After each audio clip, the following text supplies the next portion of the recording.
నా బిడ్డ నాకంటే ఎక్కువగా వేరే వాటిని ప్రేమిస్తూ ఉంది.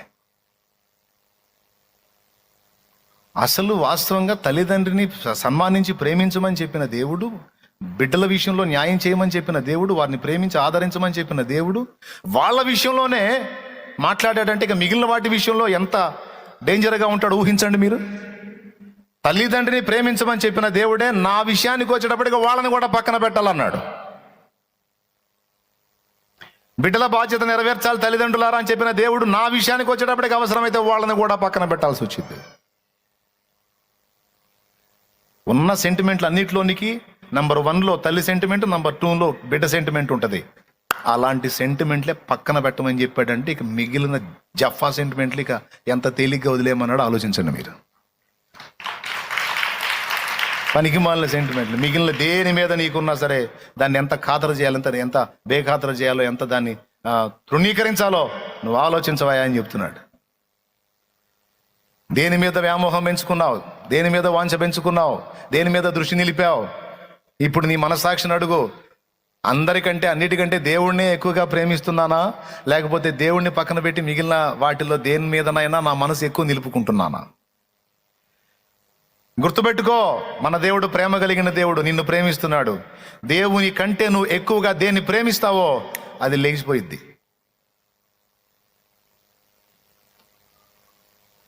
కట్ అయిపోయింది అది అంతే. చూస్తాడు చూస్తాడు చూస్తాడు చూస్తాడు చూస్తాడు చూస్తాడు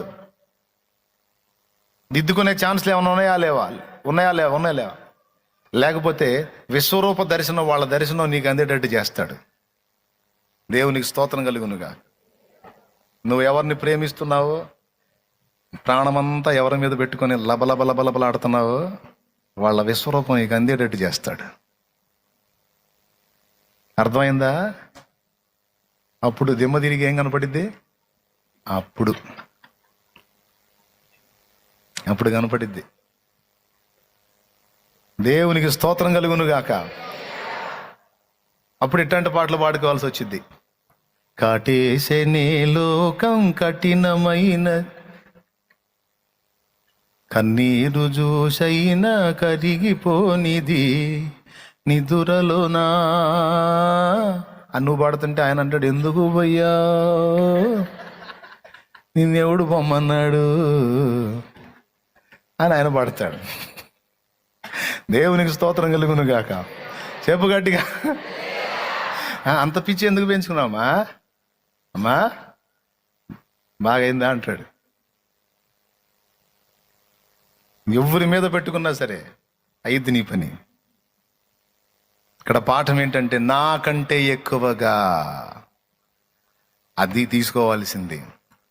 నీకు తెలియకుండానే నువ్వు దేవుణ్ణి తృణీకరించి మిగిలిన చెత్త అంతటి మీద నువ్వు ఎక్కువ ప్రేమ పెట్టుకునేటట్టుగా వాడు ఆకర్షిస్తాడు. నేను చెబుతుంటాడు, నువ్వు కొద్దిగా నాకు కొంచెం టైం తగ్గిస్తున్నావు, కొద్దిగా నాతో సహవాసం తగ్గించావు, కొంచెం దూరం అవుతున్నావు, కొద్దిగా ఏదో వేరే వాటి మీద నీ మైండ్ కొంచెం మళ్ళుతున్నట్టుంది, కొంచెం చూసుకో అంటుంటాడు ఈయన. అవి నచ్చవు మనకి. ఆ పిచ్చెక్కినాక, ఆ లోక ఆకర్షణల పిచ్చెక్కినాక ఈ నచ్చవు. ఈ మాటలో కొంచెం ఇబ్బంది అనిపిస్తుంటుంది, ఎనబుద్ధి కాదు. ఎందుకంటే నువ్వు చెవిస్తే ఆ మొక్కే చెబుతుంటాడు, అందుకని నువ్వు చెవిని తొలగించుకుంటావు.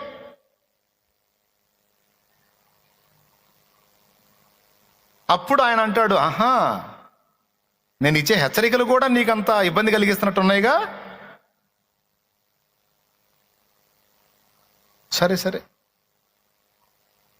సరే పో, నీకు విశ్వరూప దర్శనం చూపిస్తా పో. సరే పో అని మనల్ని అప్పచెప్పటమే మనకు శిక్ష. దేవుడు మనకేసే శిక్ష ఏంటంటే, నువ్వు వాంఛించి కోరుకొని పరితపించి పొందుకుంటావు చూడు, అది నీకు దక్కటమే దేవుడు నీకేసే శిక్ష.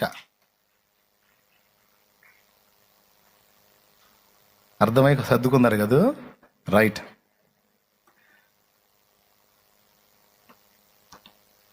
ఏమర్థమైందండి? నువ్వు దేన్నైతే అపేక్షించి పరిగెత్తుతున్నావో అది నీకు అందేటట్టు, అందులో మాధుర్యం నీకు దొరికేటట్టు కొంత నువ్వు అనుభవించడానికి అవకాశం ఇస్తాడు. అదే నీ కర్మ.